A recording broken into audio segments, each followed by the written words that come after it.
Hi, good morning. This is Mike Lodge. I am the business advisor. I'm glad you joined me. This is a great Monday morning. If you look outside out of my windows, you will see beautiful sunshine, but it's 44 degrees, so it's kind of cold.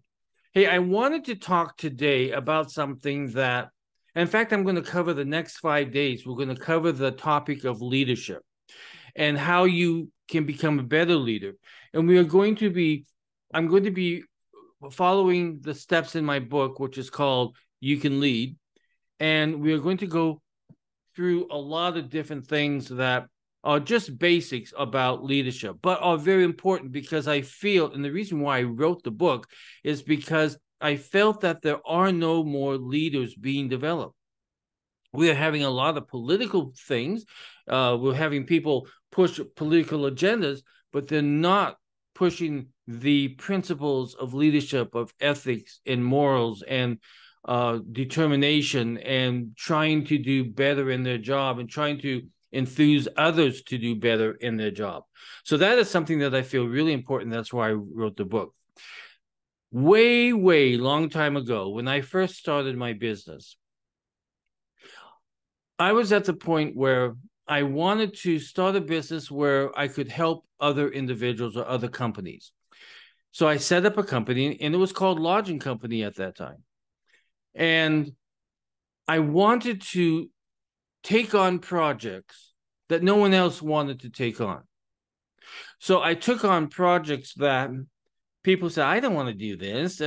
I'm just not skilled to do this. They didn't even try. In other words, they did not even try. So I took on the project. One of my big projects was consolidating the financial statements of about 17 different companies worldwide. I had a client that had owned 50% of the shipping container industry worldwide. So we had offices in New Zealand, in Australia, in Africa, in Ireland, in England. I mean, they were all over the world. But they had bought the man that owned the company bought about 7 different companies worldwide. So then we had to put everything together and try to figure out where we were on a financial basis, because they had no financial reporting going on, just bits and pieces. So they brought me in. They said, listen, we really need for you to set up a consolidated financial reporting scheme for our company to use. So I sat there, and at that time we had Excel, and we did everything in Excel. And then I designed the whole package of how we were going to report the consolidated reporting schedule based on company, based on the US dollar, and then also looking at the amount of containers that were sitting there and the price per square inch, the price per square foot within that container. No one else wanted to do it, but I said, okay, sure, I'll do it. So I sat down and I designed this whole consolidated reporting system, as their company was trying to bring up a new accounting system on their side. But so I took the initiative and I started to work with every office worldwide, every office that needed to report financial reporting. And we set up a way that they could report. They had their, let's say if they were in Hong Kong, they reported in Hong Kong dollars, and then it transferred over whatever the Wall Street rate was for the US dollar, and put it that way. Then we had various categories of how we were going to report it, how we were going to report it, when we were going to report it, how many days after the month end closing would we have this consolidated financial report, so that management could continue to look at it on a daily basis and make good financial decisions. So I did that. I took it on, and we did the whole thing. Not only did I do the financial reporting, but we also did the budgeting, so that we could compare budgeting against actual and make adjustments, management adjustments along the way. Excuse me. The purpose of that story is never say no to something that you're not familiar with.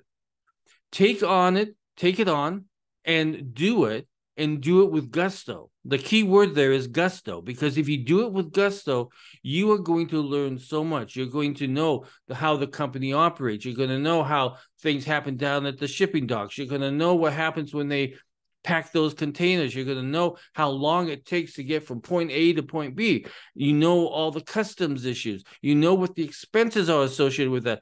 You dig in and you study that industry as much as you possibly can. And so that's what I did. And then the next project that I took on was for an electronics company that had manufacturing plants all around the world. They brought me in. I prepared the financial statements. I did the consolidated work on it. And we went from there.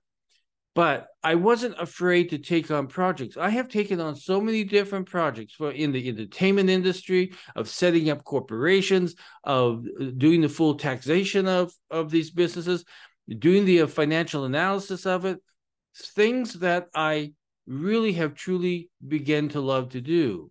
And then finally, after solving people's problems, I became a business mediator so I could resolve all of the business differences within businesses and also externally with clients and customers and the like.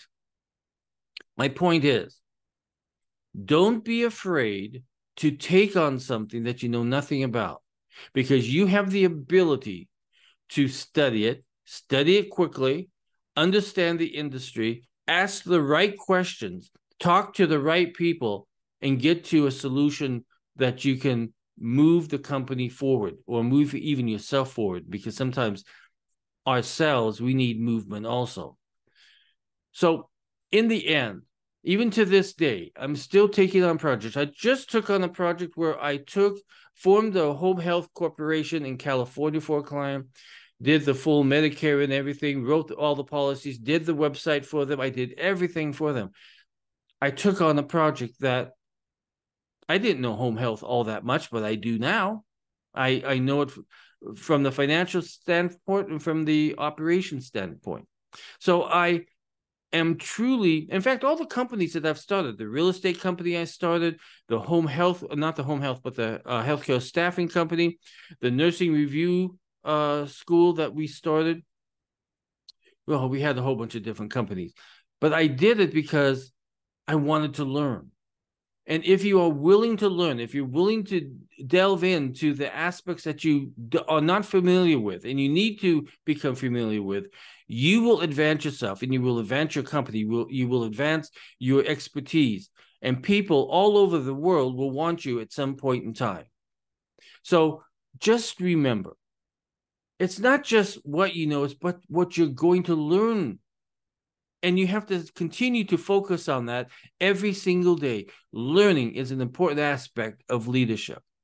So we're going to continue on with some of our good leadership skills. And we're going to be going through this book, You Can Lead. And we're going to go page by page maybe and talk about what I feel is good in leadership. Listen, if you have a business question, send it to me at thebusinessadvisor@gmail.com. Or if you would like to sit down and talk with me in a confidential manner, you can go to my website at www.lodge-co.com, and you can book an appointment with me online. Listen, I love leadership. I love business. As I told you once before, I was a nerd when I was a kid. When I was a little kid, I was reading the Wall Street Journal and all the business magazines I could get my hands on just so that I could learn, because I wanted to be a businessman when I grew up. I wish I would grow up. This is Mike Lodge. I'll talk with you soon. Bye-bye.